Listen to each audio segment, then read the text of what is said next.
Good morning, dear students. I am Yashoda. Welcome to the digital session. I'll be handling science for Standard 8. In today's session, we'll learn about study of cells. So this is the basic concept or the fundamental concept that is most important in biology. Okay, so we will learn who discovered cell, and we will learn what is the definition for cell and what are the functions of cell and what are the importance of cell. Okay, so Robert Hooke is a scientist who discovered cell. He is a scientist who discovered cell in the year 1663. So he is the person, Robert Hooke, who's in the picture here, and this is the ancient microscope. The cork tissues of a plant, and he observed these cells under a microscope. This is the ancient microscope that, according to the present technology, we have many microscopes like simple microscope, compound microscope, electron microscope, and so on. But this is the ancient microscope that Robert Hooke used to identify the cells of a plant. So let us learn the definition of a cell. So cell is called as a building block of an organism. It is called as a basic structural and functional unit of an organism. Means, I'll give you an example for this. Okay, suppose you're constructing a house. Okay, there are no bricks. And can you use only cement to construct a wall? No, it's not possible. You require bricks for it. Only when you keep the big bricks and construct the house, it lays a strong foundation. Very similarly, the cells in our body play an important role. These cells combine together and they form tissues. Tissues combine together to form an organ. Organ forms the organ system, and organ system develops into an organism. So this is a major concept about a cell.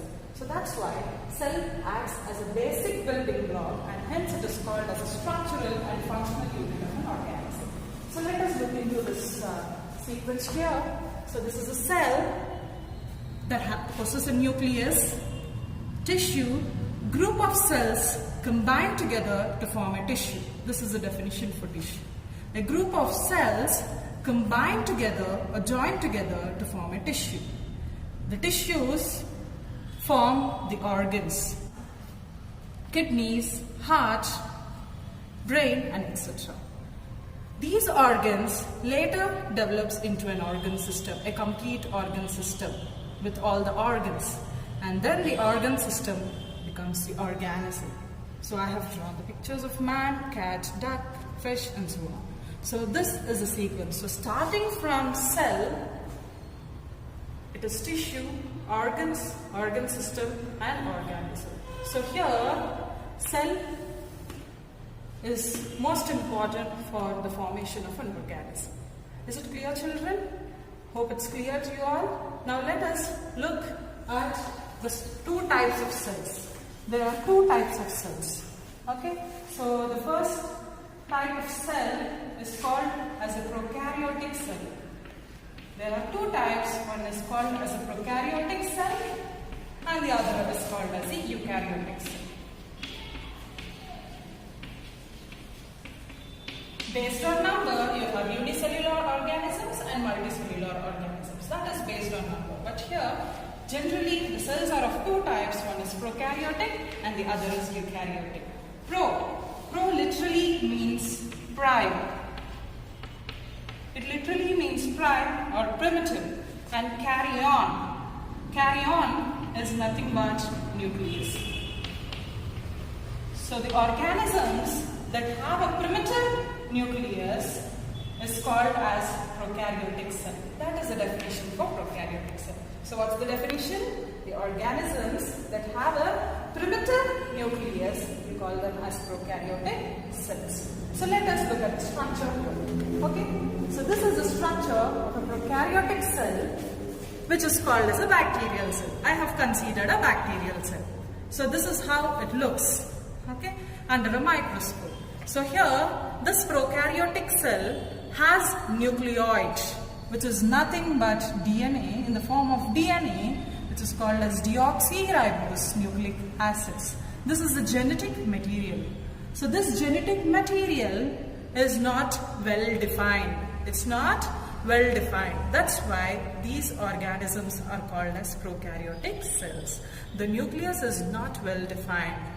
Okay, that's why they are called as prokaryotic cells. So when you look at the structure, you have a flagellum for movement, you have plasma membrane, and you have a cell wall, you have proteins called as ribosomes, you have a cytoplasm, and then you have nucleoids that has DNA in it. So this is a complete structure of a prokaryotic cell. So what it means? Pro means prime, karyon means nucleus. So this is a primitive nucleus where the nucleus is not well defined. It's not well defined. Is it clear, students? Okay. Now just look. Now we'll look into eukaryotic cells. So here U is nothing but true. It's nothing but true. And karyon, as usual, you call it as nucleus. So the organisms that have a true nucleus are called as eukaryotic cells. So under prokaryotic cells, what is the example that we learned? It was bacterial cell. Now under eukaryotic cell, the examples are plant cell and animal cell. So there are two types, one is plant cell and the other is animal cell. So what does a eukaryotic cell mean? Eukaryotes are nothing but the organisms that have a true nucleus. So the examples are plant cell and animal cell. So let us look into the plant cell. In the next session, we will learn about animal cell. Before that, we will learn the structure of a plant cell. So this is the eukaryotic cell. Under that, I have considered plant cell as an example. This is the structure of a plant cell. So when you look at the structure, there are different organelles. So what are organelles then? Organelles are nothing but very similar to the organs that we have in our body. Like I gave you example for organs, right? I gave you heart as example, kidneys as example, brain as example, lungs as example, right? So very similarly, in a cell, there are organs.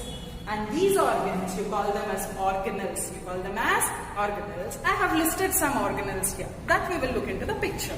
So this is vacuole, mitochondria, endoplasmic reticulum, Golgi complex or Golgi bodies, nucleus, ribosomes, lysosomes and centrioles. These are the organelles. When you look at the structure now, the plant cell has cell wall, which is lacking in case of animal cell. The animal cells don't require a cell wall. It has a cell membrane and then you have mitochondria, endoplasmic reticulum, nucleus, DNA, which is called as deoxyribose nucleic acid, which is in the form of chromatin network, and you have ribosomes, Golgi complex or Golgi complex, and inside the nucleus you have nucleolus that contains ribosomes in them, which are nothing but proteins, and then you have vacuole. So this is a complete structure of a eukaryotic cell. Each organelle has a specific task. Like in our body, kidneys help in excretion, heart helps in circulation, right? So very similarly, even here, organelles also play a specific task. Okay, so when you look at vacuole, vacuole is the largest organelle in case of plant cells. It is the largest organelle in the plant cell, and this vacuole contains certain salts in them. Then mitochondria, it is called as the powerhouse of the cell. So this mitochondria generates energy inside the plants. Generates energy inside the plants in the form of ATP. So next, endoplasmic reticulum. There are two types of endoplasmic reticulum. One is called as rough endoplasmic reticulum and the other is called as a smooth endoplasmic reticulum. This rough endoplasmic reticulum has proteins on its body, whereas smooth endoplasmic reticulum has no proteins on its body. I'll just show you an example for that. So I have this hanky, okay, so I'll just roll it tightly, and then when you hold this napkin tightly, you can see the bubbles on it. You can see the bubbles or buds on it. Very similarly, the endoplasmic reticulum will also be tacked like this with proteins on it. Consider these as proteins. So it has proteins, okay? So that you call it as rough endoplasmic reticulum. When you look at smooth endoplasmic reticulum, I'll just consider a normal hanky, okay? And when you roll it, when you roll and look at its surface, you don't have any bubbles or buds on it, okay? So this indicates that they don't have proteins, okay? So rough endoplasmic reticulum has proteins on it. Smooth endoplasmic reticulum has no proteins on it. That's the difference between rough and smooth endoplasmic reticulum.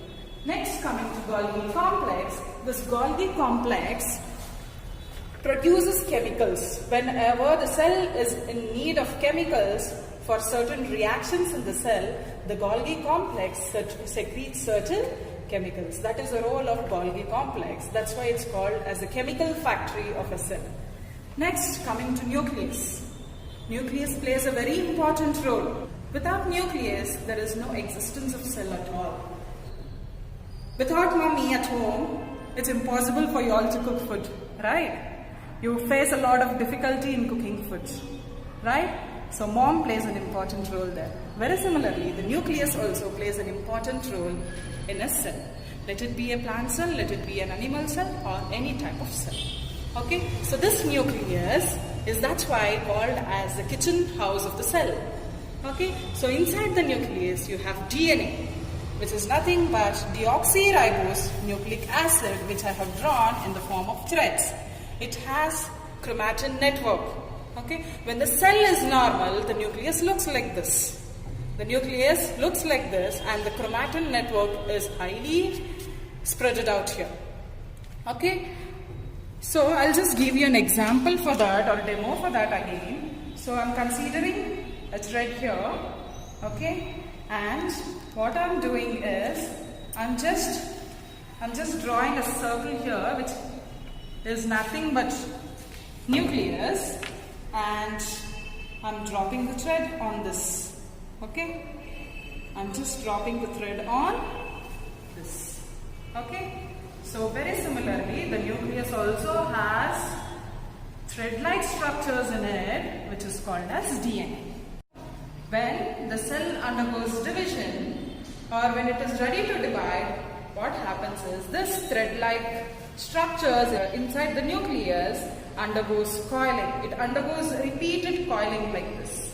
It undergoes repeated coiling like this, and then it forms a structure called as chromosome. So this is how the structure looks when the chromatin network undergoes coiling. Okay, so this is called as the chromosome. Is it clear, students? So this is called as chromosome. This happens during cell division. Clear? So that's done with nucleus. And next one is ribosomes. Ribosomes synthesize proteins. That's why they are called as the protein factories of the cell. They synthesize proteins. Whenever the cell is in need of proteins, they synthesize proteins. Lysosomes, most often the plant excretes wastes or different sort of minerals with the help of stomatal tissues, and centrioles, these centrioles help during cell division. Clear with the organelles, children? And about the two structures, that is prokaryotic cell structure, which is nothing but a bacterial cell, and then eukaryotic cells, that is plant cells. Okay, so assignment or homework for you all is, I want you all to define what is a cell, tissue, organ system, organism, and then write about one specific role. Clear with the organelles, children? And about the two structures, that is prokaryotic cell structure, which is nothing but a bacterial cell, and then eukaryotic cells, that is plant cells. Okay, so assignment or homework for you all is, I want you all to define what is a cell, tissue, organ system, organism, and then write about one specific role, any one role of these organelles, whatever is mentioned to you.